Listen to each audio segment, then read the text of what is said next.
The name of my little story is Festival of Regrets. My dad liked to quote Eleanor Roosevelt, who said, "No one can make you a failure unless you agree." And I agree with that statement. He was trying to toughen me up for a world run by winners. They get to write history, and they're usually men. And regardless of being a girl, I've racked up my share of successes, but this is a story about the one thing that comes naturally to women throughout history: having babies.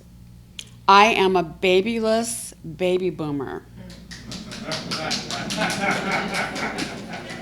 I didn't know I was going to get applause for that, but wait till you hear the laugh lines. In An American Daughter, the Festival of Regrets is the cheeky name the playwright Wendy Wasserstein gives to tashlich, the Jewish ritual of casting pieces of bread on the water. Think of them as a year's worth of sins floating away.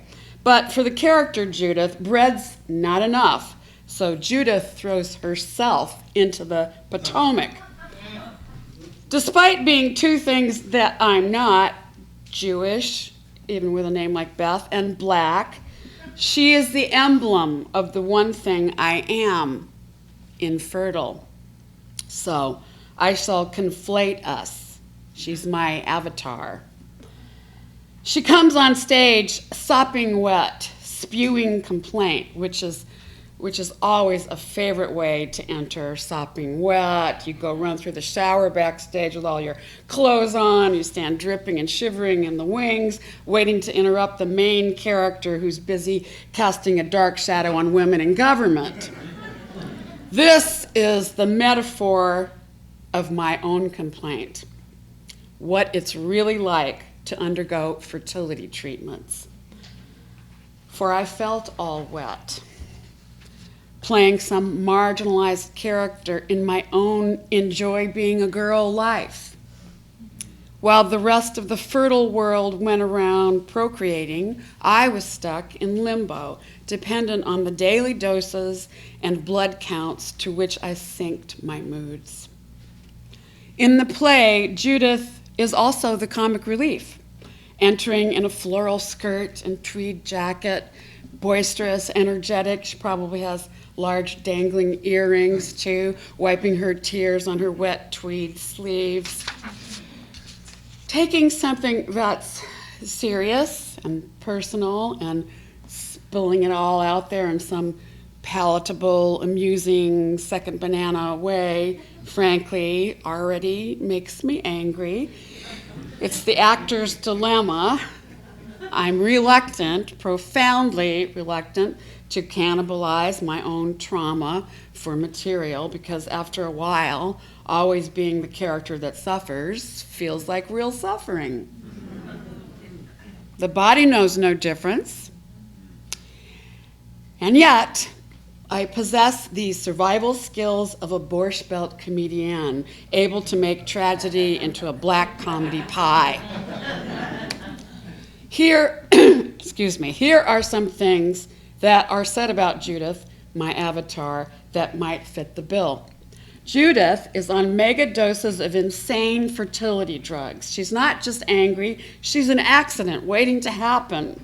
Here's what Judith says about some nice lady. Sweet women are really very angry people. They're trapped by their own repressed hostility. Here's what Judith says about herself. I'm in no state of mind to be cherished, especially by me. And here are some demands that were made on Wendy Wasserstein, who was herself undergoing fertility treatments at the time she was writing this play. When are you going to stretch and show us your anger? When will you grow and show us your serious side? On the many days when I would wake up having dreamt that I was pregnant, only to be told later in the day that the indeterminate thing impeding my fertility just needed a more powerful chemical nudge. A lot of drugs in our arsenal, the doctor would say, rocking back on her heels. Oh, fun! Now I'm in a war to get pregnant. Or maybe I needed another surgery. I'd already had 2, one major with staples and a long smiling scar. Or more tests like the hysterosalpingogram, which is just as hysterical as it sounds. This is what she said to me before that test. If there is intense pain, it shouldn't last for more than a minute.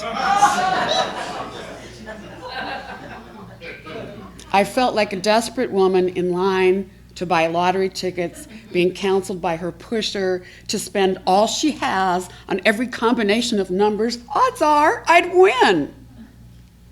It was a favorite MO at the fertility clinic to quote some staggering percentage and then point and say, but you could be that 0.75%. All the walls were papered with photos of glossy twins and triplets snaking around through the hallways and into the bathrooms where you ready yourself for the next stultifying procedure. It's like walking down the aisles of a candy store where all the glass jars have combination locks. I was bruised, both physically and mentally, from all the injections, thick serums that got needled into my increasingly black and blue butt. The pain, that was just pain. But the chance to be able to say to my future child, as was said to me, there was joy in your creation, was being shot all to hell. The whole thing was turning into a romance-killing, fuckless ordeal. The rivers of hormones raging through my system made me what they call emotionally labile, which is a sick laugh and not the good kind of sick. I was labile, all right, and unstable as a 3-legged hippopotamus, overwrought, mad, crying jags. Once I had to pull over when Little Red Corvette came on the radio and I couldn't stop sobbing, and why? Imagine being pumped with incredible Hulk hormones, wearing some dress you're oozing out of, and then at your day job, acting, you turn every audition scene into the one where Blanche Dubois has a nervous breakdown.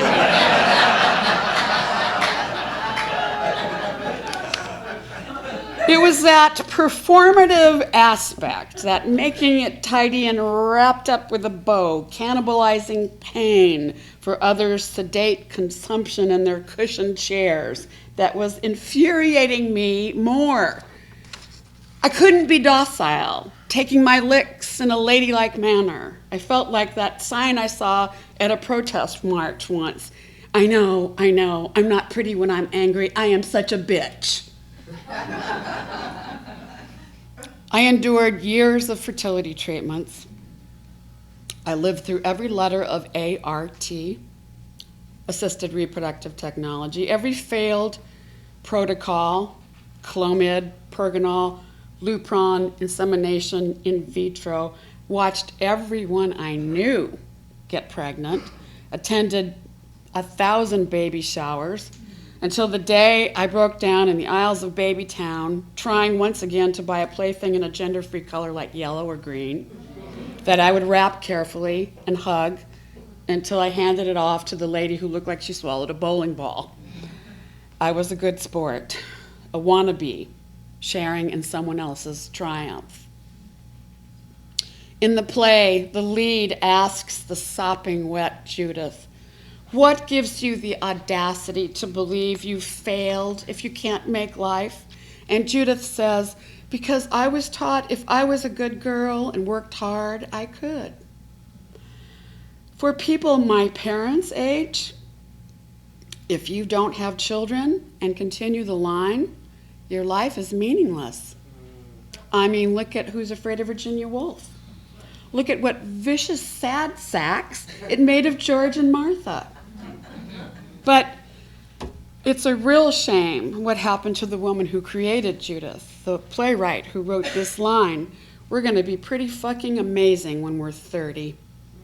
She pummeled her body with high doses of fertility drugs, gave birth at 48 to a baby girl, 4 months prematurely, who weighed under 2 pounds. She'll be 20 in September. Science doesn't agree about whether high doses of anything, let alone sophisticated fertility drugs meant to promote creating life, could act like an accelerant to the virulent leukemia that killed Wendy Wasserstein at age 55. On my last visit, I was walked back to the room that contained file cabinets jammed with dossiers and snapshots of prospective college-aged egg donors. "Look at this one," the nurse said. "She looks like you." I walked out of the air-conditioned baby factory and into the afternoon heat. No baby for me. Too old for public adoption, too poor for private. These days, while everyone around me becomes grandmothers, I still harbor a little pilot light of melancholy. I would have made a good mother. I know baby CPR. I'm good with splinters, diapers, bedtime stories. I saved my wedding dress for my daughter. I saved a homemade doll with pocket baby dolls for my little girl. Picked out a name. I mean, I'd have been great with a boy, but I really wanted a girl. To dress her in little skirts on her little waistless body, make finger curls in her hair, her adorable self in my lap, and me smelling that sweetness that comes off her perfect head. A real American daughter who would one day grow up and insist that when I refer to her, I use the plural pronoun they. But here's where I step out to the lip of the stage and deliver an aside. Try again, fail better. Samuel Beckett said that. Anyone who attempts is no failure. I said that.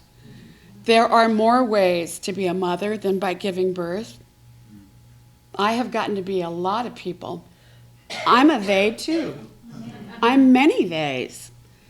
And surprise, I played a lot of mothers.